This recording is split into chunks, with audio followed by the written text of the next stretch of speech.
At the conclusion of every fantasy football season, it's a good exercise to look back at what circumstances led to your ultimate fate, whether you walked away with a first-place trophy or reigned supreme in your league's toilet bowl. Perhaps the most important aspect of that self-reflection is to look back at our worst picks. Why did we make them? What did we miss? Here's a look at fantasy football's worst picks, round by round, based on their average draft position and eventual PPG to close out the season. Round 1, Breece Hall, RB, New York Jets. ADP, 4.3, RB2 off the board. PPG finish, RB18. The only thing more painful than not having your first-round pick available for most of the season, CMC, is having him available, only to receive middling production.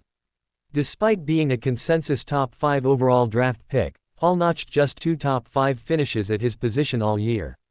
Another year removed from the torn ACL that ended his rookie campaign, most hoped Hall would look like his former explosive self, but that wasn't the case.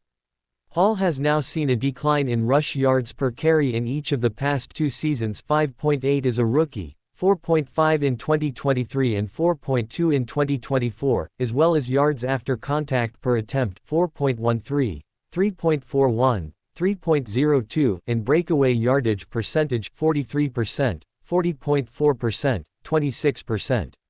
Perhaps our first mistake was believing in the New York Jets. Surprise. The fantasy football world went all in on the wrong rookie this year, which is even more impressive considering there were 2 rookies who could be considered a right answer, with Brian Thomas Jr. and Malik Nabers both finishing as WR1s in their debut campaigns. Marvin Harrison Jr. was considered among the safest prospects in this draft class, a true blue-chip prospect with ideal size, 6'4", 205 pounds, elite collegiate production and NFL bloodlines to boot. It didn't turn out as we hoped to open the year, however. As was the case with the Arizona Cardinals offense and QB Kyler Murray in general, Harrison's rookie season had its ups and downs. There were flashes of the number 4 pick, including his best game of the season, 4-1-3-0, 2 for 27 fantasy points, and some pretty nice contested catches. Still, those plays were too few and far between to make a dent on our fantasy rosters.